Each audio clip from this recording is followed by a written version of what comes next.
اس کے ساتھ ہی ہم یہ دیکھ رہے ہیں کہ اسرائیل مسلسل دھمکیاں دے رہا ہے، اور وہ یہ کہہ رہا ہے کہ اگر امریکہ نے حملہ نہ بھی کیا ایران کے اوپر تو ہم ایران کے اوپر حملہ کریں گے. جبکہ دوسری طرف ٹرمپ کی طرف سے یہ خبریں آ رہی ہیں کہ بے شک وہ دھمکیاں دے رہے ہیں، لیکن وہ اس بات پہ متفق ہیں کہ اگر مذاکرات سے معاملات طے ہو جاتی ہیں تو یہ سارے کا سارا معاملہ مذاکرات سے طے کیا جائے گا.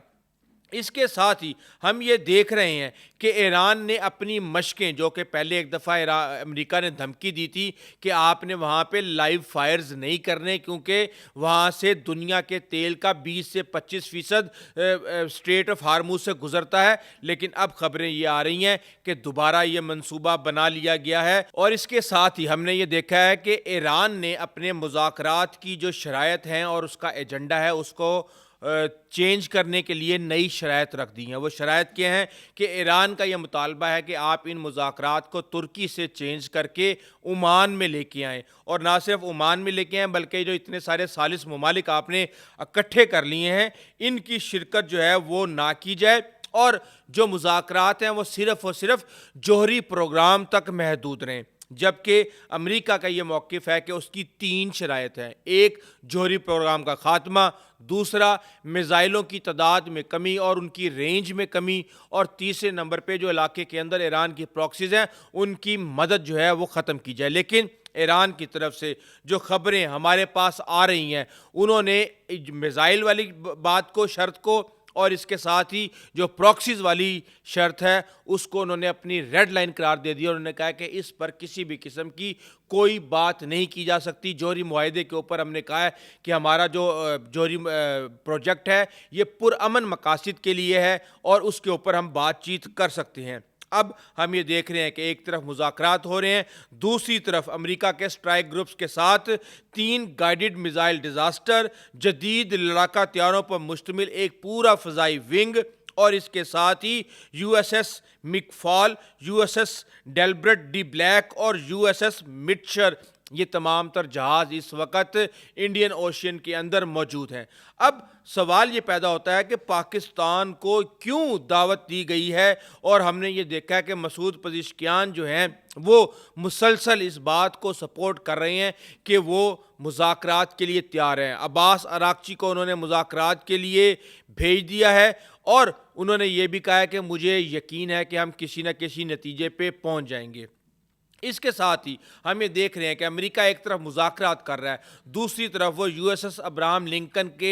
کی دھمکیاں دے رہا ہے، اور امریکی طریقہ کار ایک طرف دھمکیاں اور مذاکرات. ایران یہ کہہ رہا ہے کہ یہ طریقہ کار بدلنا پڑے گا اگر آپ کچھ کرنا چاہتے ہیں. اب ہم یہ دیکھ رہے ہیں کہ پاکستان کا نام ایران کے ساتھ پہلی دفعہ نہیں آیا، اس کے پیچھے بہت سی چیزیں ہیں. اب آپ کو یاد ہوگا کہ field marshal general Asim Munir نے جب امریکہ کا دورہ کیا تھا تو ٹرمپ نے ایران کے حوالے سے، اس وقت معاملات بہت گرم تھے، تو ٹرمپ نے یہ کہا تھا کہ یہ لوگ ہم سے بہت بہتر ان معاملات کو جانتے ہیں اور یہ اس صورتحال سے خوش نہیں ہیں اور یہ چاہتے ہیں کہ جنگ نہ ہو. اور اس کے ساتھ ہی مشرق وسطیٰ کے اندر جو امریکی مفادات ہیں وہ پاکستان بھی یہ چاہتا ہے، اور پاکستان ایران کو یہ بات سمجھا رہا ہے کہ آپ مشرق وسطیٰ میں امریکی مفادات کو نقصان پہنچانے کی بات نہ کریں، اس سے آپ کو خود کو بہت زیادہ نقصان ہوگا. اور اس وقت آپ کے ملک کے اندر جو معاشی معاملات ہیں وہ آپ سب کے سامنے ہیں. لیکن اس کے ساتھ ہی ہم یہ دیکھ رہے ہیں کہ جو اسرائیل اور ایران کا تنازع ہے یہ اتنے آرام سے ختم ہونے والا نہیں ہے. پاکستان نے سفارتی حل کے اوپر زور دیا ہے اس حوالے سے، اور امریکہ کو اس حوالے سے کنونس کیا، نہ صرف امریکہ کو بلکہ ایران کو بھی اس بات پہ کنونس کیا ہے کہ مذاکرات سے اس کا حل نکل سکتا ہے. اب ایک طرف ایران اور امریکہ کے مذاکرات ہو رہے ہیں، پاکستان اس کے اندر سہولت کار کا کردار ادا کر رہا ہے، اور فوجی کارروائی کا خطرہ پاکستان ٹالنا چاہتا ہے، کیونکہ پاکستان کی یہ کوشش ہے کہ کسی بھی طریقے سے جو اس کا اثر و رسوخ ہے عرب دنیا کے اندر، جو اس کا اثر و رسوخ ہے ایران کے اندر، اور جو اس کی بات پینٹاگون مانتا ہے، اس کو استعمال کر کے کسی منطقی انجام تک پہنچا جائے. اب پاکستان کے بہت زیادہ تحفظات ہیں، کیونکہ پاکستان کا بارڈر لگتا ہے ایران کے ساتھ، اور پاکستان کے تحفظات کو امریکہ اب بڑی سنجیدگی سے لے رہا ہے. کیوں؟ اس کی ایک وجہ یہ ہے کہ اب آپ کو پتا ہے کہ 2024 کے اندر پاکستان اور ایران کے درمیان میں آپس میں میزائلوں کا تبادلہ بھی ہوا تھا اور حالات بہت زیادہ کشیدہ تھے، لیکن اس کے بعد دونوں ممالک نے اپنے تعلقات کو بہتر کیا۔ لیکن اب امریکہ یہ چاہتا ہے کہ کسی بھی طریقے سے جو اس کے علاقائی سٹیک ہولڈرز ہیں، جو اس کے اتحادی ہیں، یہ برڈن ان پہ ڈالا جائے، اور یہی وجہ ہے کہ اب پاکستان کی اہمیت بڑھتی جا رہی ہے، نہ صرف سینٹرل ایشیا، ساؤتھ ایشیا، بلکہ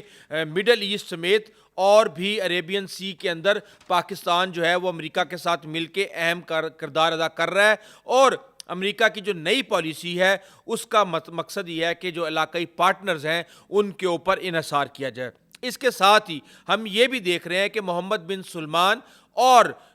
رجب طیب اردوغان کی جو آپس میں ملاقات ہو رہی ہے اس میں یہ باتیں کی جا رہی ہیں کہ شاید یہ دونوں ممالک آپس میں ایک دفاعی معاہدہ کر لیں، اور جب MBS پاکستان میں آئیں گے تو اس وقت شاید یہ پاسبل ہو سکتا ہے کہ ان تینوں ممالک کے معاہدے کو کوئی نہ کوئی حتمی شکل دے دی جائے۔ لیکن اس کے ساتھ ہی ہم یہ دیکھ رہے ہیں کہ سعودی عرب اور ترکی آپس میں مل کے سیریا کے اندر اپنے اثر و رسوخ کو نہ صرف بڑھانے، اس کو استحکام دینے اور وہاں پہ مزید مل کے کام کرنے کی پلاننگ کر رہے ہیں۔ جب ان کے آپس میں مفادات مل جائیں گے تو اس بات میں کوئی شک نہیں ہے کہ یہ پھر پاکستان بھی اس میں شامل ہوگا، کیونکہ پاکستان کے سعودی عرب اور ترکی دونوں کے ساتھ ہی مثالی تعلقات ہیں، اور اس کے ساتھ ہی روس نے بھی یہ کہہ دیا ہے کہ ایک آپشن کے اوپر کام ہو رہا ہے کہ کس طریقے سے ایران کی یورینیم کے جو معاملات ہیں ان کو ختم کیا جائے، ان کو کسی اور جگہ پہ رکھا جائے۔ ہم اس کے لیے تیار ہیں۔ اب تمام تر آپشنز ایران کے پاس ہیں اور ایران نے یہ فیصلہ کرنا ہے کہ اس نے کیا کرنا ہے۔ اس حوالے سے آپ کو اپڈیٹ کرتے رہیں گے۔ ابھی تک کے لیے اتنا ہی، آئندہ تک اجازت دیجیے۔ اللہ حافظ۔